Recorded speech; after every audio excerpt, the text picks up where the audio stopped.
Waalaikumsalam warahmatullahi wabarakatuh. Alhamdulillahirabbil alamin wa bihi nasta'in ala umuri dunya waddin. Wassalatu wassalamu ala asyrafil anbiya'i wal mursalin wa ala alihi wa sahbihi ajma'in. Rabbi shrah li sadri wa yassir li amri wahlul 'uqdatam min lisani yafqahu qawli. Amma ba'd. Alhamdulillah, tiada kata yang paling indah kecuali syukur kita kepada Allah Subhanahu wa Ta'ala yang Maha Pengasih, yang kasihnya tidak pernah pilih kasih, yang Maha Penyayang, yang kasih sayangnya tidak pernah terbilang kepada hamba-hambanya yang beriman, yang memberikan kita banyak nikmat, terutama nikmat iman, Islam, dan juga kesehatan, sehingga kita dapat hadir di tempat yang barokah ini. Sholawat serta salam semoga selalu tercurah kepada seorang manusia pilihan, pembawa rahmat bagi semesta alam, dan pahlawan revolusi Islam, yakni Baginda Nabi Muhammad Sallallahu Alaihi Wasallam, dengan ucapan Allahumma sholli ala Muhammad wa ala ali Sayyidina Muhammad. Dan semoga kita semua tergolong orang yang mendapatkan syafaat di yaumil qiyamah. Amin ya rabbal alamin. Dewan juri yang arif dan bijaksana, serta hadirin yang berbahagia. Ajaran Islam rahmatan lil alamin sebenarnya bukanlah hal yang baru. Secara etimologis, Islam berarti damai, sedangkan rahmatan lil alamin berarti kasih sayang bagi semesta alam. Maka, yang dimaksud dengan Islam rahmatan lil alamin adalah Islam yang kehadirannya di tengah kehidupan masyarakat, yang mampu mewujudkan perdamaian dan kasih sayang pada manusia maupun alam. Sebagaimana tersebut dalam firman Allah Subhanahu wa Ta'ala, Surah Al-Anbiya ayat 107.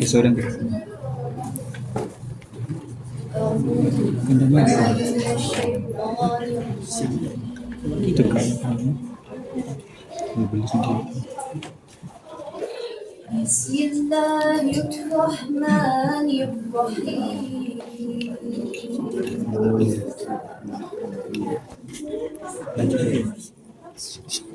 Wa ma arsalnaka illa rahmatan lil alamin.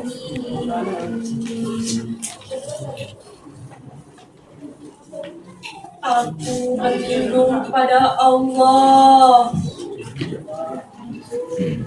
dari godaan syaitan yang terkuat, dengan menyebut nama Allah yang Maha Pengasih lagi Maha Penyayang.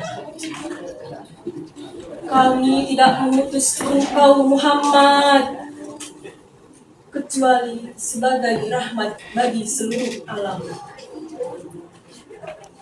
Ayat tersebut menegaskan bahwa tujuan Allah mengutus Nabi Muhammad membawa agama Islam bukanlah untuk membinasakan orang-orang kafir, melainkan untuk menciptakan perdamaian, perlindungan, dan kasih sayang yang lahir dari ajaran dan pengamalan Islam yang baik dan benar. Bahkan dalam keadaan mengancam dan genting sekalipun, Nabi Muhammad tetap menunjukkan dirinya sebagai seorang pembawa rahmat Allah. Nabi Muhammad tetap menampakkan kasih sayangnya yang tinggi, termasuk pada mereka yang menolak dan menyerangnya. Dalam konteks Islam rahmatan lil alamin, Islam telah mengatur tata hubungan yang menyangkut aspek teologis, ritual, sosial, dan humanitas. Identitas Islam sebagai rahmatan lil alamin mengakui eksistensi pluralitas karena Islam memandang pluralitas sebagai sunnatullah, yaitu fungsi pujian Allah pada manusia sebagaimana tersebut dalam firman Allah Subhanahu wa taala Al-Qur'an surah Ar-Rum ayat 22.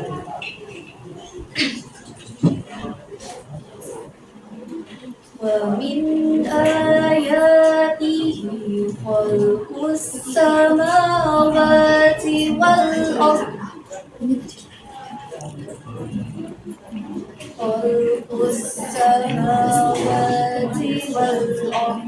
واختلافكم وألوانكم إن في ذلك لآيات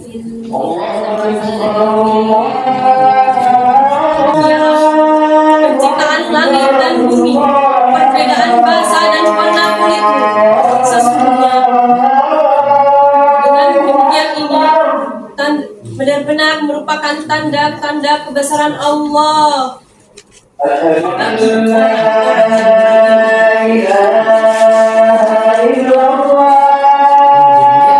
juri yang mulia serta hadirin yang berbahagia. Rasulullah Shallallahu Alaihi Wasallam memberikan contoh hidup damai dan penuh toleransi dalam lingkungan yang Rahman bin Nasir bin Sa'di dalam tafsir Taisirul Karimur Rahman di Tafsiril Kamil pada juz 28 menjelaskan bahwa Allah tidak melarang berbuat baik dan berlaku adil kepada orang yang berbeda agama. Rasulullah Sallallahu Alaihi Wasallam selalu mencontohkan berbuat baik meskipun kepada seorang Yahudi. Rasulullah Sallallahu Alaihi Wasallam selalu memberikan makan laki-laki Yahudi yang buta yang kerjanya setiap hari mencaci maki Rasulullah. Sungguh Rasulullah Sallallahu Alaihi Wasallam sebagai uswatun hasanah teladan terbaik bagi seluruh alam yang membawa perdamaian dan kasih sayang.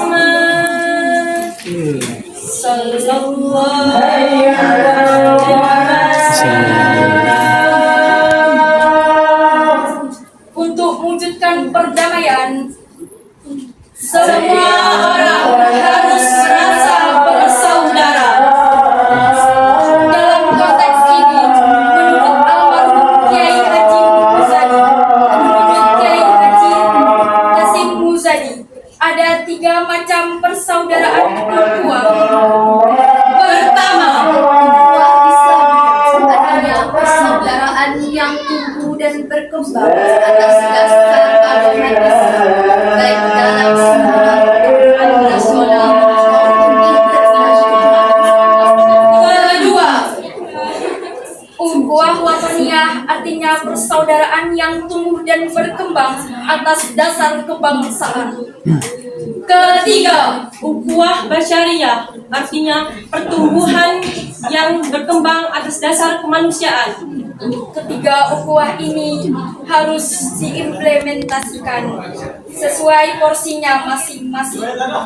Satu dengan lainnya tidak boleh dipertentangkan, sebab hanya melalui 3 ukhuwah inilah rahmatan lil alamin akan terrealisasi. Allah Subhanahu wa taala juga memerintahkan kita untuk menjaga dan mempererat tali persaudaraan. Firman Allah Subhanahu wa taala Quran surah Al-Hujurat ayat 10.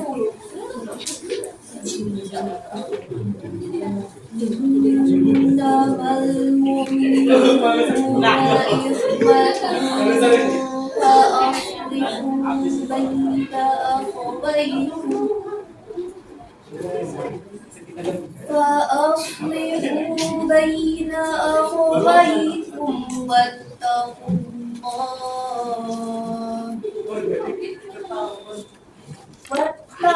الله لعلكم ترحمون صدق الله Sesungguhnya orang-orang mukmin itu bersaudara. Maka damaikanlah antara kedua saudaramu yang berselisih dan bertakwalah pada Allah agar kamu mendapat rahmat. Maha benar Allah yang maha agung dengan segala firman-Nya. Sebagai kesimpulan, rahmatan lil alamin harus diimplementasikan untuk memajukan negara Indonesia sebagai negara penganut agama yang moderat, yang menghormati, saling menghormati. Marilah kita saling menghormati, bukan saling mencaci. saling menghargai, Bukan saling intoleransi. Terima kasih kami sampaikan. Mohon maaf atas segala khilaf. Wassalamualaikum warahmatullahi wabarakatuh. Waalaikumsalam. Amma ba'du. Dengan hati yang suci, marilah kita panjatkan puji. Dari terbanyak makmur, marilah kita panjatkan syukur kepada pemilik alam semesta, pencipta insan di dunia, yakni Allah Subhanahu wa Ta'ala. Tenangnya salawat, sucinya salam, semoga tercurah tanpa pernah padam kepada rahmat pemuka alam, baginda Rasulullah Muhammad sallallahu alaihi wasallam. Sallu alaihi. Dewan juri yang kami hormati dan para hadirin yang berbahagia, perundungan yang dalam bahasa Inggris disebut dengan bullying adalah perilaku yang tidak menyenangkan, baik secara verbal, fisik, moral, ataupun sosial, di dunia nyata maupun di dunia maya. Perundungan juga dapat membuat seseorang merasa tidak nyaman, sakit hati, dan tertekan, baik dilakukan oleh perorangan ataupun kelompok. Berdasarkan kisah yang terkandung dalam ayat Al-Quran menyatakan bahwa praktik bullying sudah terjadi pada masa-masa terdahulu, sebagaimana kisah yang dialami oleh baginda Rasulullah Muhammad SAW saat menghadapi kaum kafir Quraisy dalam menjalankan dakwahnya. Selain itu, terjadi juga dalam kisah hidup Nabi Yusuf alaihissalam yang dianiaya oleh para sahabatnya. Saat ini, hampir di seluruh belahan dunia telah melakukan pelarangan terhadap bullying dan hukuman yang setimpal bagi para pelakunya. Namun, jauh sebelum itu, Al-Quran telah menyatakan pelarangan terhadap bullying seperti tersebut dalam surah Al-Hujurat ayat 11. أعوذ بالله من الشيطان الرجيم بسم الله الرحمن الرحيم يا أيها الذين آمنوا لا يسخر قوم من قوم لا يسخر قوم من قوم عسى أن يكونوا خيرا منهم ولا نساء من نساء عسى أن يكن خيرا منهم ولا تلمزوا أنفسكم ولا تنابزوا بالألقاب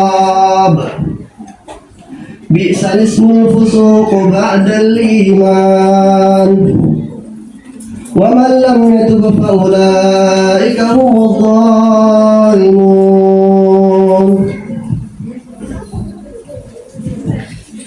Aku berlindung kepada Allah dari godaan syaitan yang terkutuk dengan menyebut nama Allah yang Maha Pengasih lagi Maha Penyayang.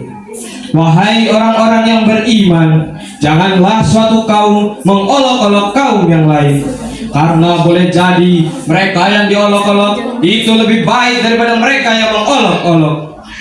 Dan jangan pula perempuan-perempuan mengolok-olok perempuan lain, karena boleh jadi perempuan yang diolok-olok itu lebih baik daripada perempuan yang mengolok-olok. Dan janganlah kamu saling mencela dan saling memanggil dengan julukan yang buruk.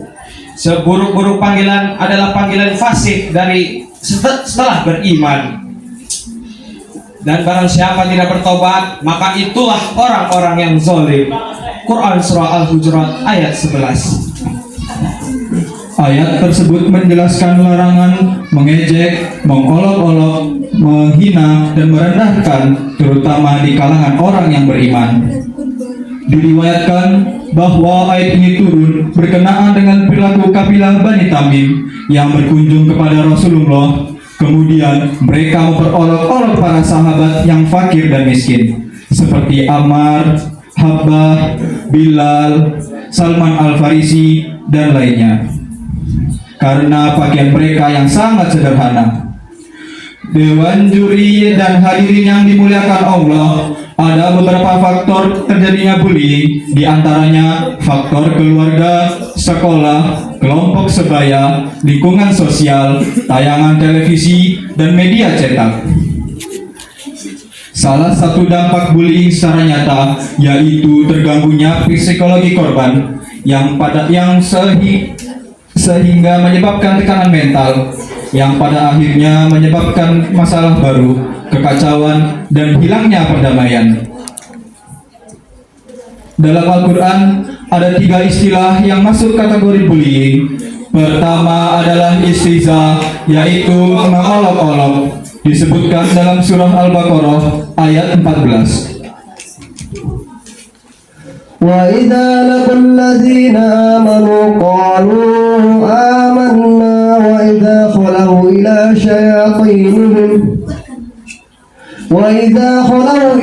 شَيَاطِينِهِمْ قَالُوا إِنَّا مَعَكُمْ إِنَّمَا نَحْنُ مُسْتَهْزِئُونَ. Dan apabila mereka berjumpa dengan orang-orang yang beriman, mereka berkata, kami telah beriman. Dan apabila mereka kembali kepada syaitan mereka, mereka berkata, sesungguhnya kami bersama kamu. Kami hanyalah berolok-olok. Quran Surah Al-Baqarah ayat 14. Kedua adalah talmis, yaitu saling mencela. Orang yang suka mencela, mencacat, mencemooh, melecehkan orang lain adalah mereka yang bersikap sombong.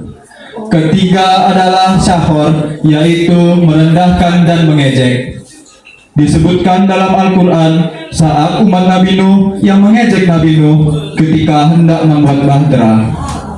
Disebutkan dalam surah Hud ayat 38. وَيَصْنَعُ الْفُلْكَ وَكُلَّمَا مَرَّ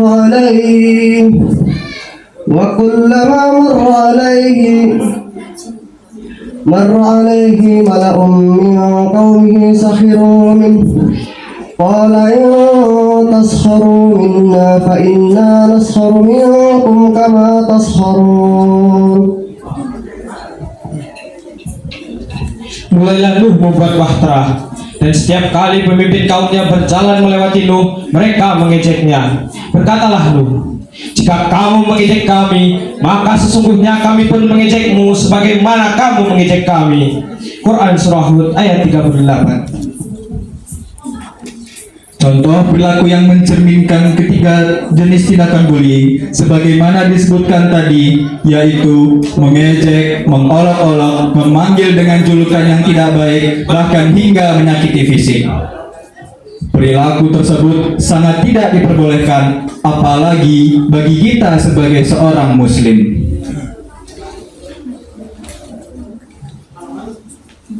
Nauzubillah. Seringkali kita melakukan tindakan caci maki yang dapat menyakiti hati orang lain. Kita diperintahkan oleh Rasulullah agar selalu menjaga tindakan kita, jangan sampai menyakiti orang lain. Kita harus saling menyayangi, menghargai, dan menghormati sesama.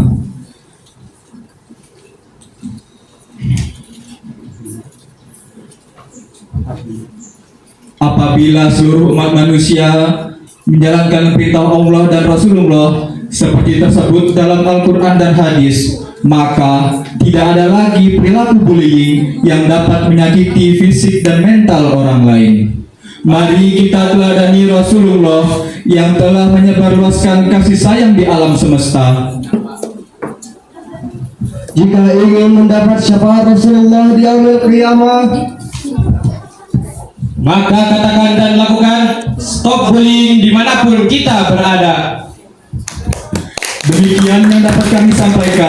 Bila ada hilaf kata dan perilaku yang kurang berkenan, mohon dimaafkan. Wassalamualaikum warahmatullahi wabarakatuh.